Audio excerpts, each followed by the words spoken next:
Hello friends, welcome to the newfangled competition classes. दोस्तों, यदि आप सीटेंट साइंस पेपर 2 के लिए प्रिपेयर कर रहे हैं तो आपके लिए आज की वीडियो बहुत हेल्पफुल होने वाली है। इस वीडियो के अंदर हम एक बहुत ही इम्पॉर्टेंट टॉपिक जो कि है इलेक्ट्रिसिटी, इसके सारे प्रीवियस ईयर के क्वेश्चंस करेंगे। ये टॉपिक इसलिए इम्पॉर्टेंट है क्योंकि सीटेट के पेपर में इस टॉपिक से हर साल एक क्वेश्चन लगता ही है, प्लस कंसेप्चुअल क्वेश्चन लगता है। डायरेक्ट क्वेश्चन इस चैप्टर से कभी नहीं आता, हमेशा कंसेप्चुअल क्वेश्चन आता है। यदि आपके पास टाइम कम है प्रिपरेशन के लिए तो आप इस वीडियो को ज़रूर देखिएगा, क्योंकि आपको आज के वीडियो से एक ना एक क्वेश्चन पेपर में देखने को ज़रूर मिलेगा। आइए चलिए स्टार्ट करते हैं। आज का हमारा पहला क्वेश्चन है, read the statement given below. Statement पढ़ना है हमें, ठीक है, and choose the correct option. सही ऑप्शन हमें बताना है। तो हमें एजर्शन क्या दिया हुआ है, the filament of incandescent bulb is made up of tungsten. ये कहते हैं कि जो हमारा बल्ब, ये बल्ब सभी ने देखा होगा, पहले के ज़माने में यूज़ किया जाता था ज़्यादा। तो इसका जो फिलामेंट होता है, ये जो आप देख रहे हैं, दिस इज अ फिलामेंट। ये जो फिलामेंट है ये टंगस्टन का बनता है, ये एजर्शन है। और रीज़न दे रखा है, tungsten has low resistance and high melting point, कि टंगस्टन का लो रेजिस्टेंस होता है और हाई मेल्टिंग पॉइंट। तो बेटा यहाँ पे सबसे पहले समझिए रेजिस्टेंस का मतलब क्या होता है। रेजिस्टेंस का मतलब होता है फ्लो ऑफ करंट का ब्लॉकेज। इसका मतलब ये है कि यदि हमारा किसी भी चीज़ का रेजिस्टेंस लो होगा तो उसमें से हमारा जो करंट है वो इजीली फ्लो हो जाएगा। क्या हो जाएगा? करंट का फ्लो इजी हो जाएगा। यदि हमारा किसी चीज़ का रेजिस्टेंस हाई है तो वो क्या करेगा? करंट को ब्लॉक करेगा। ठीक है, करंट को ब्लॉक करेगा, यानी कि करंट को पास होने से रोकेगा। अब जब वो करंट को पास होने से रोकेगा तो एज अ रिजल्ट क्या होगा, वहाँ पर सारे इलेक्ट्रॉन्स इकट्ठे हो जाएंगे और क्या करेंगे? हीट जनरेट करेंगे। क्या करेंगे? हीट जनरेट करेंगे। तो आपको यहाँ तक समझ में आया? लो रेजिस्टेंस का मतलब क्या होता है? लो रेजिस्टेंस का मतलब होता है कि हमारा उस चीज़ के अंदर से, उस वायर के अंदर से, या कोई भी हमारा चीज़ है, उसमें से जो करंट का फ्लो होगा बहुत इजीली हो जाएगा। और जब हम हाई रेजिस्टेंस की बात करते हैं तो इसका मतलब ये है कि वो चीज़ क्या है, आपके करंट को ईजिली जाने नहीं देगी। और जब वो करंट को ईजिली जाने नहीं देगी तो क्या होता है, वहाँ पे हीट जनरेट होती है। ठीक है, अब हम बात करते हैं, एक पॉइंट है मेल्टिंग पॉइंट। मेल्टिंग पॉइंट का मतलब क्या होता है? अब यहाँ पे पहले मेल्टिंग पॉइंट को समझिए। देखिए, आपका सारा कंसेप्ट यहीं पर है। अगर आपने इसको समझ लिया तो आप किसी भी क्वेश्चन को बहुत इजीली सॉल्व कर पाएंगे। ठीक है, देखिए, यदि हमारा हाई मेल्टिंग पॉइंट होगा, यदि हमारा हाई मेल्टिंग पॉइंट होगा तो क्या होगा, हमारा वो जो चीज़ है, यानी कि वो जो वायर है या कुछ भी है, वो जल्दी से ब्रेक नहीं होने की है। क्या होगा? वो जल्दी से ब्रेक नहीं होएगी। लेकिन अगर किसी भी चीज़ का हमारा क्या है, लो मेल्टिंग पॉइंट है, यानी कि हमारा मेल्टिंग पॉइंट कम है किसी चीज़ का, तो क्या होगा, वो चीज़ इजीली ब्रेक हो जाएगी। ठीक है, आपको ये दोनों पॉइंट समझ में आए? चलिए, अब इन्होंने कहा है कि जो फिलामेंट होता है हमारे बल्ब का वो टंगस्टन का बना होता है। तो ये बात बिल्कुल सही कही है कि हमारा जो फिलामेंट है वो टंगस्टन का बना होता है। लेकिन जो इन्होंने रीज़न दिया है वो कहा है कि टंगस्टन का लो रेजिस्टेंस होता है और हाई मेल्टिंग पॉइंट होता है। देखिए, अगर उसका लो रेजिस्टेंस होगा तो क्या आपका जो इलेक्ट्रॉन्स है, जो करंट का फ्लो है, वो तो यहाँ से इजीली चला जाएगा। ठीक है, और जब करंट आपका इजीली पास हो जाएगा तो क्या वहाँ पे हीट जनरेट होगी? नहीं होगी। जब हीट ही जनरेट नहीं होगी तो ये बल्ब जलेगा कैसे? नहीं जलेगा ना। तो इसलिए टंगस्टन क्या है, टंगस्टन का हाई रेजिस्टेंस होता है और हाई मेल्टिंग पॉइंट होता है। ये बात तो बिल्कुल सही है। हाई मेल्टिंग पॉइंट इसलिए होता है क्योंकि अगर हमारा यहाँ से कितने भी इलेक्ट्रॉन्स चले जाएं, यहाँ से हमारा कितना भी हाई हीट जनरेट हो जाए, ये जो वायर है ये जल्दी से आपका ब्रेक नहीं होगा।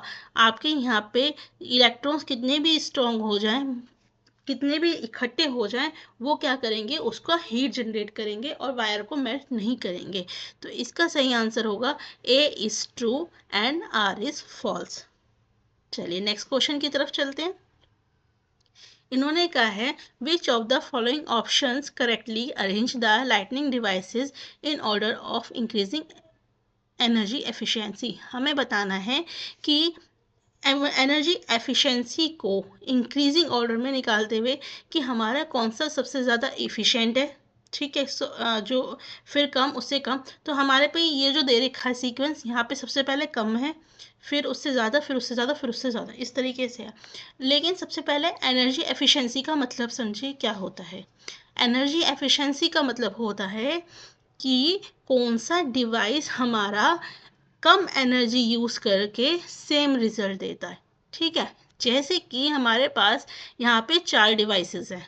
ठीक है, अब ये चारों डिवाइसेस ही किस चीज़ का काम कर रहे हैं, लाइटनिंग का, यानी कि आपके रूम को लाइट देने का काम कर रहे हैं।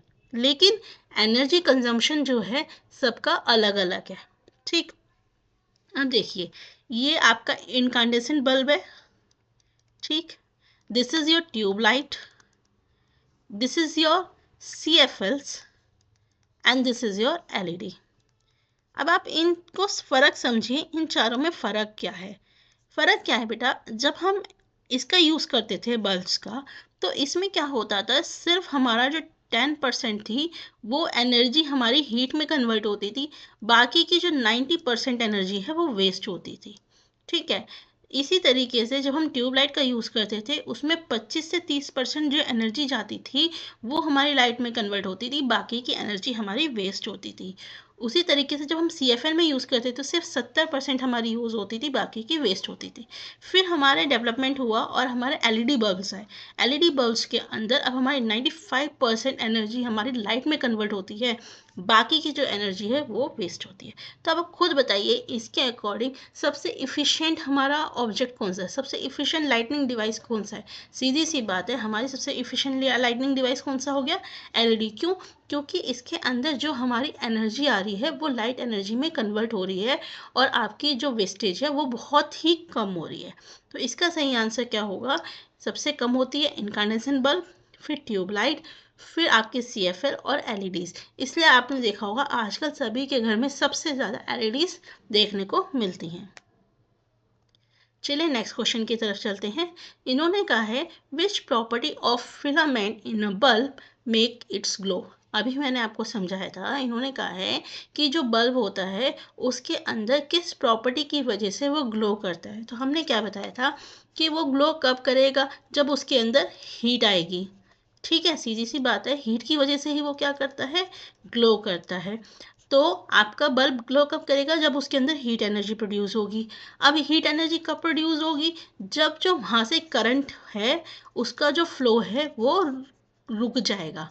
क्या होगा, वो जो करंट है वहाँ का जो फ्लो है वो रुक जाएगा, तभी तो हमारे सारे इलेक्ट्रॉन्स वहाँ पे इकट्ठा होंगे। और करंट का फ्लो रोकने के लिए हमें क्या करना पड़ता है, हमें हाई रेजिस्टेंस का यूज़ करना पड़ता है। किसका यूज़ करना पड़ता है, हाई रेजिस्टेंस का यूज़ करना पड़ता है।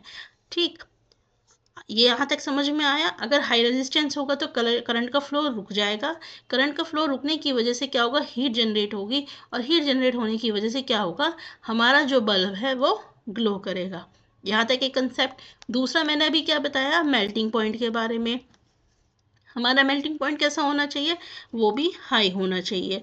वो क्यों हाई होना चाहिए, कि जब हमारा यहाँ पे हीट जनरेट होगा तब हमारा जो ये वायर है, जो टंगस्टन का वायर है, वो मेल्ट ना हो जाए। यदि इसका जो वायर का आपका मेल्टिंग पॉइंट लो होगा तो क्या होगा, जैसे ही इसके अंदर हीट आएगी तो ये क्या हो जाएगी, ये ब्रेक हो जाएगी। ठीक है, तो इसका सही आंसर क्या होगा, high resistance and high melting point. चलिए नेक्स्ट क्वेश्चन की तरफ चलते हैं।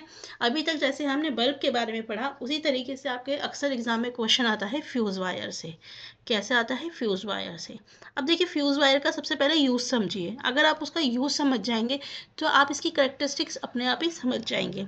फ्यूज़ वायर क्या होता है, फ्यूज़ वायर हमारे क्या होते हैं, सेफ्टी डिवाइस की तरह हम इसे यूज़ करते हैं।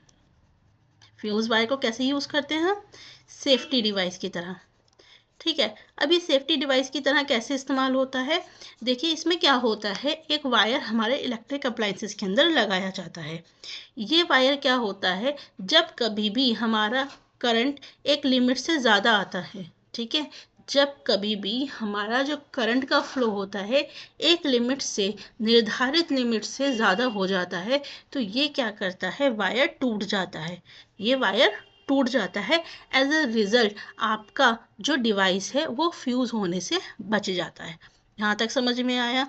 अब आप मुझे खुद बताइए कि आपका इस तरह का जो वायर है, इस तरह का जो सेफ्टी डिवाइस के अंदर वायर यूज़ हो रहा है, इसका मेल्टिंग पॉइंट कैसा होना चाहिए, इसका मेल्टिंग पॉइंट लो होना चाहिए। क्योंकि अगर हमारा हाई होगा तो क्या होगा, वो जो करंट वहाँ से फ्लो कर रहा था, ठीक है, वो क्या है, वो आपके डिवाइस तक चला जाएगा और क्या होगा, आपका डिवाइस ख़राब हो जाएगा। इसलिए इसका जो लो मेल्टिंग पॉइंट है वो क्या सा होना चाहिए, लो होना चाहिए। कि होगा क्या, जैसे ही इसके अंदर एक निर्धारित लिमिट से ज़्यादा आपका करंट आएगा तो ये क्या हो जाएगा, मेल्ट हो जाएगा। ठीक है। उसी तरीके से रेजिस्टेंस, रेजिस्टेंस इसका कैसा होना चाहिए, रेजिस्टेंस इसका हाई होना चाहिए। हाई रेजिस्टेंस किस लिए होना चाहिए, क्योंकि अगर आपका बहुत ज़्यादा करंट आ गया तो वो उस करंट को रोक सके और डिवाइसेस तक पहुंचा ना सके। बेसिकली आप ये समझिए, ये आपका वायर है, ये आपका डिवाइस है, ठीक है, और ये आपका करंट है।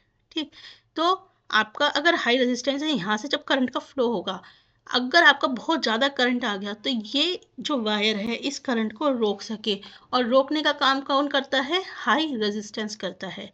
ठीक है। और वायर कैसी होनी चाहिए, थिन वायर होनी चाहिए। सीधी सी बात है, अगर थिन वायर होगी तभी तो वो टूटेगी, वरना थिक वायर में तो टाइम लगेगा। तो इसका सही आंसर क्या होगा, thin wire, high resistivity and low melting point.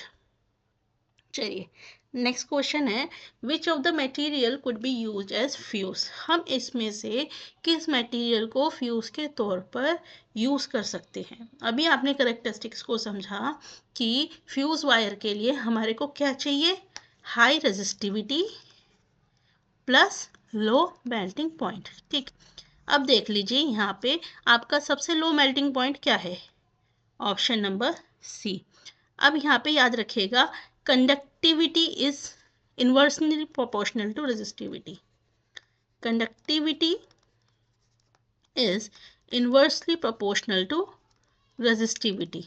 ठीक, यानी कि अगर किसी की कंडक्टिविटी हाई होगी तो उसकी रेजिस्टिविटी लो होगी, और जिसकी रेजिस्टिविटी हाई होगी उसकी कंडक्टिविटी लो होगी। यहाँ तक आपको समझ में आया। ठीक, तो अब सीधी सी बात है, आप मुझे ये बताइए कि आपका यहाँ पे देखिए, अगर आपको कंडक्टिविटी नहीं भी पता तो आप सिर्फ मेल्टिंग पॉइंट देख के बता सकते हैं कि आप कौन से वायर को यूज़ करेंगे, कौन से मटेरियल को यूज़ करेंगे, ऑप्शन नंबर सी को। क्यों, क्योंकि इसका जो मेल्टिंग पॉइंट है वो कैसा है, आपका कम है। ठीक, next, when electric current is pass through a metallic conductor. यदि हमारा इलेक्ट्रिक करंट है उसको हम किसी मेटलिक कंडक्टर से पास करते हैं, तो amount of heat produce depends on, तो हमारा जो हीट है वो किस चीज़ पे डिपेंड करता है।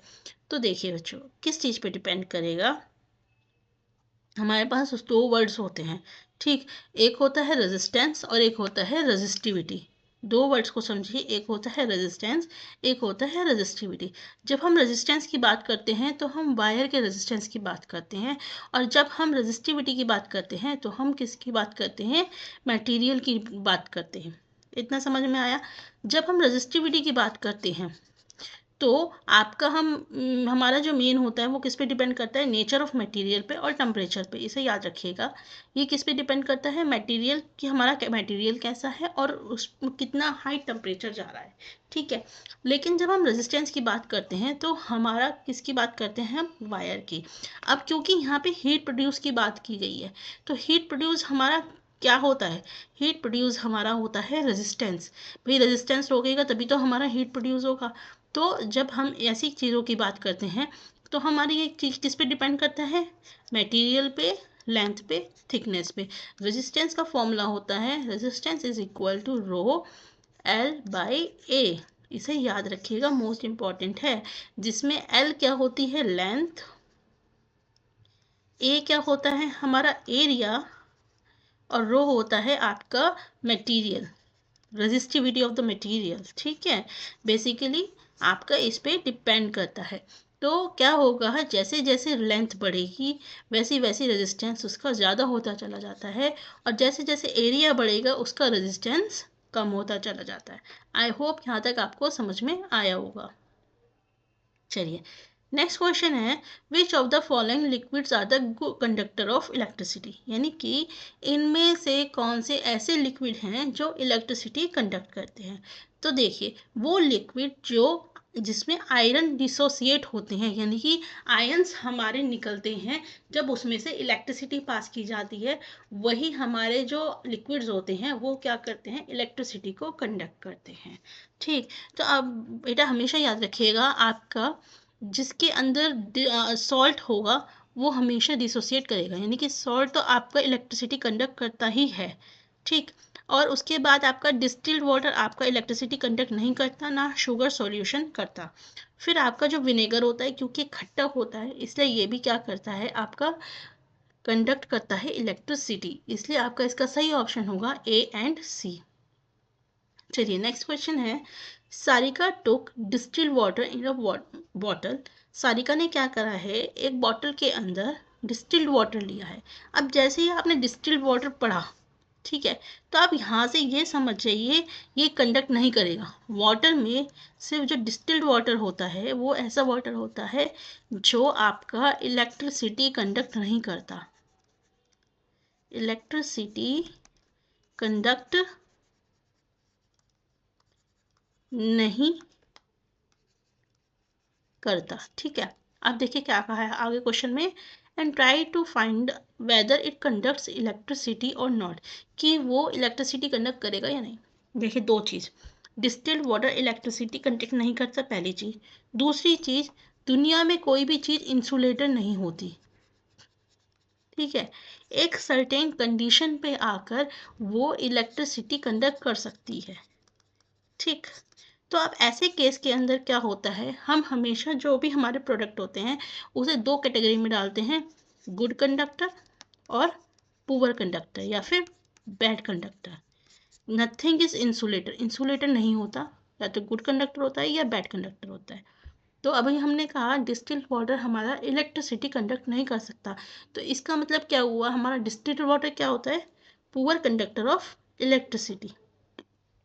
चलिए नेक्स्ट क्वेश्चन की तरफ चलते हैं, which of the following can be use to complete an electric circuit if one round. ठीक है, देखिए इन्होंने कहा है आपने एक इलेक्ट्रिसिटी का सर्किट बनाया, तो एज अ रिजल्ट क्या हुआ, आपका जो वायर है वो कम पड़ गया। ठीक, अब उसको उस सर्किट को पूरा करने के लिए आप इनमें से कौन सी चीज़ यूज़ कर सकते हैं। तो बेटा आप सभी को पता है, ना तो हमारा पेपर, रबर, वुड, ये तीनों ही चीज़ें आपकी इलेक्ट्रिसिटी पास नहीं करने देती, इलेक्ट्रिसिटी पास नहीं करने देती। केवल ब्लेड, जो कि हमारा किसका बना हुआ होता है, मेटल का, इसी से हमारा क्या है, इलेक्ट्रिसिटी पास हो सकता है, इसलिए हम किसका यूज़ करेंगे, ब्लेड का। चलिए नेक्स्ट क्वेश्चन है, wires connected to the two ends of an electric cell are immersed in the following liquid। अब क्या हुआ कि, ठीक है, इलेक्ट्रिक सेल से हमने क्या करा, दो वायर्स को कनेक्ट किया और उसे लिक्विड्स के अंदर डाल दिया एक के बाद एक करके। तो इनमें से किस केस के अंदर निडल डिफ्लेक्ट करेगी। ठीक है, अब देखिए क्वेश्चन बहुत इजी है, बस आपको कंसेप्ट पता होना चाहिए। निडल डिफ्लेक्ट कब करेगी, जब वहां से करंट पास होगा, जिसको हम मैग्नेटिक इफेक्ट ऑफ करंट भी कहते हैं। ठीक है, अब करंट कहाँ किस में पास होगा ये आपको पता होना चाहिए। कैरोसिन से करंट पास नहीं होता, डिस्टिल्ड वाटर से नहीं होता, आप सभी को पता है शुगर सॉल्यूशन से भी नहीं होता, केवल सॉल्ट सॉल्यूशन से हमारा क्या होता है, आपका आयंस टूटते हैं और वो इलेक्ट्रिसिटी कंडक्ट करते हैं। तो आपका सही आंसर क्या होगा, ऑप्शन नंबर C। चलिए नेक्स्ट क्वेश्चन है, असर्शन है a switch is a source of electric current in A circuit. बेटा स्विच आपका इलेक्ट्रिक करंट का सोर्स नहीं होता, स्विच नहीं होता। हम जो सेल या बैटरी यूज़ करते हैं हमारे सर्किट के अंदर, उससे ही हमारा क्या होता है, इलेक्ट्रिक करंट निकलता है। तो असर्शन तो गलत हो गया। When the switch is open or off, the air gap between the terminal prevents the flow of current। ये बात बिल्कुल सही है। स्विच का काम क्या होता है, जो हमारे करंट है उसके फ्लो को रोकना या फिर जाने देना। स्विच ऑन होगा तो सर्किट पूरा हो जाता है, जिसकी वजह से क्या होता है, आपका करंट फ्लो करने लगता है। और यदि स्विच ऑफ होगा तो यहाँ पे गैप आ जाता है, यहाँ पे एयर आ जाती है। और एयर क्या होती है, हमारी पुअर कंडक्टर होती है, तो ये करंट को जाने नहीं देती। तो आपका इस केस में क्या होगा, A is false and R is true. चलिए नेक्स्ट क्वेश्चन की तरफ चलते हैं। नेक्स्ट क्वेश्चन है The table below lists the melting points of a few metals and alloys। हमें यहाँ पे कुछ मेटल दिए हैं और उनका melting point दे रखा है। Based on the table, identify which material will be most suitable to be used in making a electric appliance। ठीक है, अब देखिए यहाँ पे किसकी बात की गई है, इलेक्ट्रिक अप्लायंस के लिए। अब यहाँ पे इलेक्ट्रिक अप्लायंस कौन से दे रखे हैं, एक तो दे रखा है रूम हीटर और एक दे रखा है फ्यूज़ वायर। अभी हम फ्यूज़ वायर के बारे में ऑलरेडी बहुत सारा पढ़ चुके हैं कि फ्यूज़ वायर के लिए क्या होना चाहिए, हमारा लो मेल्टिंग पॉइंट और हाई रेजिस्टेंस, यही पढ़ा हमने। हमें क्या दे रखा है, मेल्टिंग पॉइंट। तो यानी कि हम उसी मटेरियल का यूज़ करेंगे फ्यूज़ वायर में जिसका मेल्टिंग पॉइंट सबसे कम होगा। और सबसे मेल्टिंग पॉइंट कम किसका है, हमारा लेड और टिन का 200, बाकी तो सबसे ज़्यादा ही है इसका। तो देखिए फ्यूज़ वायर में लेड और टिन का है, इन दो ऑप्शंस के अंदर है। ठीक, अब देखिए, अब हम रूम हीटर की बात करते हैं। ठीक, रूम हीटर क्या करता है, ग्लो करता है। सही बात, ग्लो करने के लिए उसे क्या चाहिए, हीट चाहिए। सही, और हीट हीट कब आती है, जब किसी भी चीज़ का हमारा क्या होता है, हाई मेल्टिंग पॉइंट और हाई रेजिस्टेंस। तब देखिए हाई मेल्टिंग पॉइंट किसका है, सबसे ज़्यादा हाई, सबसे ज़्यादा हाई हमारा मेल्टिंग पॉइंट है, हमारा किसका है, निक्रोम वायर का। तो हमारा सही ऑप्शन क्या होगा, ऑप्शन नंबर 2। देखिए क्वेश्चन ऐसे ही आते हैं, इजी क्वेश्चंस आते हैं, बस आपको थोड़े से कंसेप्ट पता होने चाहिए। नेक्स्ट है, which of the following devices does not involve the principle of magnetic effect of electric current in its working. इसमें कहते हैं कि इनमें से कौन सी चीज़ होती है जो हमारी इलेक्ट्रिक करंट के मैग्नेटिक इफेक्ट पे नहीं काम करती। Magnetic effect of electric current क्या कहता है कि यदि हमारा एक सर्किट के अंदर से करंट पास होता है तो उसके पास जो हमारा डिवाइस है उसका जो निडल होता है वो डिफ्लेक्ट करता है, या फिर जो वो डिवाइस है वो एक मैग्नेट की तरह काम करने लगता है। तो हमारा जो मोटर है, जनरेटर और इलेक्ट्रिक हीटर और इलेक्ट्रिक बेल, ठीक है, इनमें सिर्फ हमारा जो इलेक्ट्रिक हीटर है जो हमारे इस कंसेप्ट के ऊपर नहीं काम करता। ठीक है, बाकी सब हमारे किस पे काम करते हैं, magnetic effect of electric current पे ही हमारा काम करते हैं। चलिए नेक्स्ट क्वेश्चन है, when a electric current pass through a wire it behaves like a magnet. अभी मैंने आपको बताया कि जब कभी हम किसी वायर से करंट पास करते हैं तो वो किसकी तरह काम करने लगती है, मैग्नेट की तरह। और इस इफेक्ट को हम क्या बोलते हैं, magnetic effect of electric current, यानी कि इलेक्ट्रिक करंट का मैग्नेटिक इफेक्ट। ये कहते हैं wires are usually made up of magnetic material. नहीं, वायर हमारे मैग्नेटिक मटेरियल के नहीं बनते, लेकिन अगर हम वायर में से आपके करंट को पास करते हैं तो वो मैग्नेट की तरह बिहेव करते हैं। तो इसका आंसर होगा A is true and R is false. चलिए नेक्स्ट क्वेश्चन है, when two neutral objects are rub against each other they could acquire. ये बात हमेशा याद रखिएगा, जब कभी भी हम दो न्यूट्रल ऑब्जेक्ट को आपस में रब करते हैं तो क्या होता है, उनके ऊपर हमेशा अनलाइक चार्जेस का मतलब होता है एक पॉजिटिव और एक नेगेटिव, यानी कि एक ऑब्जेक्ट पे पॉजिटिव आ जाएगा और एक ऑब्जेक्ट पे नेगेटिव आ जाएगा। और इक्वल मैग्नीट्यूड, यानी कि अगर यहाँ पे 8 है तो यहाँ पे भी 8 ही आएगा चार्ज। तो हमेशा कैसे चार्ज एक्वायर होते हैं, unlike charges of same magnitude. और इस मेथड को हम बोलते हैं फ्रिक्शन मेथड। ठीक है, इस मेथड को हम क्या बोलते हैं, फ्रिक्शन मेथड। चलिए नेक्स्ट क्वेश्चन है, victor connected to a battery and a fixed resistance in the electric circuit. Electric circuit के अंदर विक्टर ने क्या करा, एक फिक्स्ड रेजिस्टेंस लगा दिया और बैटरी लगा दिया। अब वो क्या करना चाहता है, अपने करंट को रेगुलेट करना चाहता है बिना वोल्टेज को चेंज करे। तो वो कैसे करेगा, तो देखिए जब कभी भी ऐसी सिचुएशन आती है, एक तो हमारे पास तरीका होता है हम वोल्टेज को कम या ज़्यादा करके अपने करंट को बढ़ा सकते हैं, लेकिन अब वो कह रहे हैं हमें वोल्टेज तो चेंज ही नहीं करनी, लेकिन हमें तब भी अपने करंट को रेगुलेट करना है। तो ऐसे केसेस में हम क्या करते हैं, रियोस्टेट का यूज़ करते हैं। क्या करते हैं, हम रियोस्टेट का यूज़ करते हैं। तो रियोस्टेट क्या करता है, हमारा जो आपका रेजिस्टेंस है, ठीक है, उस रेजिस्टेंस को आपका बढ़ा देता है और घटा देता है, जिसकी वजह से क्या होगा, आपका जो करंट है वो फ्लो ज़्यादा भी हो सकता है और कम भी हो सकता है। ठीक है, तो इसे याद रखिएगा।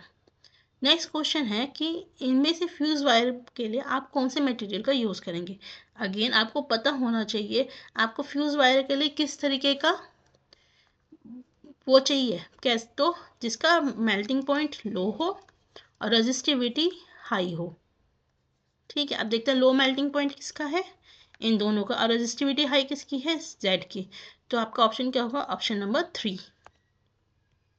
नेक्स्ट है, it is observe that when the current is pass through an electric bulb. ऐसा देखा गया है कि जब हम करंट को किसी इलेक्ट्रिक बल्ब से पास करते हैं तो उसका जो फिलामेंट होता है वो हीट हो जाता है, लेकिन जो वायर होता है उसका जो वो जो है उसके अंदर करंट नहीं होता। ठीक है, वो हीट नहीं होता जो वायर होता है। तो उसका क्या रीज़न है, बिल्कुल सही बात है भाई। देखिए एक वायर है, उस वायर से होता वही तो ये हमारा जा रहा है इधर, आपका टंगस्टन। ठीक है, अब ये तो हीट हो रहा है लेकिन ये वायर नहीं हीट हो रही, उसका कारण क्या है, तो उसका कारण क्या होता है कि जो ये वायर होती है इसका लो रेजिस्टेंस होता है, जिसकी वजह से क्या होता है, ये करंट को अपने में से जाने देती है। लेकिन जब हमारा करंट यहाँ पे पहुँचता है, इस फिलामेंट पे पहुँचता है, तो इस फिलामेंट का हाई रेजिस्टेंस होता है, जिसकी वजह से ये क्या कर देता है, उस करंट को ब्लॉक कर देता है और आपका जो हीट जनरेट होती है, और उस हीट जनरेट होने की वजह से वो जो आपका बल्ब है वो ग्लो करने लगता है। तो इसका सही ऑप्शन होगा ऑप्शन नंबर 2। चलिए नेक्स्ट क्वेश्चन है कि जब आप पॉलीथीन ट्यूब को रब करेंगे किसी वूलन क्लॉथ से तो पॉलीथीन ट्यूब पे क्या होगा। तो देखिए इसके लिए आपको ये जो टेबल मैंने यहाँ पे दी है ये थोड़ी सी आपको याद करनी पड़ेगी। तो मैंने बताया था कि जब हम दो चीज़ों को आपस में रब करते हैं जिसको हम फ्रिक्शन मेथड कहते हैं, तो आपका क्या होता है, इक्वल एंड अपोजिट आपके क्या आ जाते हैं, चार्जेस आ जाते हैं। ठीक, अब किस पे कौन सा चार्ज आता है वो आपको इस टेबल से पता चल जाएगा। लेकिन अभी हम इस क्वेश्चन के अकॉर्डिंग चलते हैं, तो याद रखिएगा इसमें क्या होता है, पॉलीथीन ट्यूब आपकी क्या होती है, वो नेगेटिवली चार्ज हो जाती है, जबकि जो क्लॉथ होता है वो पॉजिटिव चार्ज हो जाता है। इसको याद कर लीजिएगा, आपके इतने याद करने से ही आपका ये क्वेश्चन इजीली सॉल्व हो जाएगा। चलिए नेक्स्ट क्वेश्चन है, a tester was used to check the conduction of electricity through a liquid. एक लिक्विड में इलेक्ट्रिसिटी के कंडक्शन के लिए एक टेस्टर का यूज़ किया गया और ऐसा देखा गया कि जो बल्ब है टेस्टर का वो ग्लो नहीं करा। तो इनमें से कौन सी ऑब्जर्वेशन सही है, the circuit of the tester remain incomplete. ये बात बिल्कुल सही है कि हो सकता है कि वो जो सर्किट बनाया गया है, ठीक है, वो आपका पूरा ही ना बना। नेक्स्ट है, current through the tester was too weak. तो ये याद रखिएगा कि हो सकता है कि सर्किट तो कंप्लीट हो लेकिन करंट इतना वीक हो कि वो उस सर्किट में फ्लो ही ना कर पाए। ठीक है, जैसे कि मान लीजिए आपने एक सर्किट बनाया, ठीक है, उसमें आपने बहुत ही एक छोटा सा कोई बैटरी या कोई सेल यूज़ किया, बहुत छोटा सा सेल यूज़ किया, ठीक है, उसमें से जो करंट निकलेगा वो इतना कमज़ोर होगा कि वो एक बड़े बल्ब को नहीं जला पाएगा। तो ऐसे केस में आप क्या करते हैं, आप उसमें जो छोटे छोटे बल्ब्स आते हैं उससे उससे रिप्लेस कर देते हैं। तो जब आप उसे रिप्लेस करेंगे तो आप देखेंगे कि वो छोटा सा बल्ब जल गया क्योंकि उसमें करंट की ज़्यादा ज़रूरत नहीं थी। तो इसके दोनों ही ऑप्शन सही हैं। ये मैंने कुछ रीजंस लिखे हैं कि जिसकी वजह से हमारे सर्किट के अंदर आपका बल्ब ग्लो नहीं करता। हो सकता है आपका बल्ब फ्यूज़ हो गया हो, सही से कनेक्शन ना बनाया हो, बैटरी वीक हो, सर्किट ओवरलोड हो, ओवरलोड मतलब बहुत सारे अप्लायंसेस लगे हुए हों, ठीक है, या फिर हो सकता है कि वो जो लिक्विड है वो ही आपका इलेक्ट्रिसिटी कंडक्ट ना कर रहा हो, जैसे कि हमने पढ़ा था distil water, kerosene, sugar solution, ये सब क्या करते हैं, हमारे इलेक्ट्रिसिटी कंडक्ट ही नहीं करते। कंडक्टिव लिक्विड में लो कंडक्टिविटी, या हो सकता है कि वो लिक्विड तो कंडक्ट कर रहा हो बट वो इतनी ज़्यादा मतलब मात्रा में नहीं कर पा रहा हो कि वो जो बल्ब है वो ग्लो हो जाए। तो इनमें से कोई भी रीज़न हो सकता है। चलिए नेक्स्ट है, in which of the following series circuit will the bulb glow brighter assuming that the cells and bulbs are identical in each case. ये कहते हैं कि इनमें से किस केस के अंदर हमारा जो बल्ब है वो सबसे ज़्यादा चमकेगा। तो एक चीज़ समझिए यहाँ पे, जिस केस के अंदर हमारा सबसे ज़्यादा करंट जाएगा अप्लायंस के अंदर या बल्ब के अंदर, उसी केस के अंदर वो बल्ब जलेगा। ठीक, अब अगर वन बल्ब और वन सेल, तो ये तो नॉर्मल कंडीशन हो गई। वन बल्ब टू सेल, हाँ इस केस के अंदर क्या है, एक ही बल्ब के अंदर दो सेल से क्या हो रहा है, करंट जा रहा है, तो ये क्या है, ब्राइटर जलने की संभावना है। टू बल्ब वन सेल, तो सीधी सी बात है कि उससे जो करंट आ रहा है वो दोनों सेल में डिस्ट्रीब्यूट हो जाएगा एज अ रिजल्ट, तो ये तो ब्राइटर जलेगा नहीं।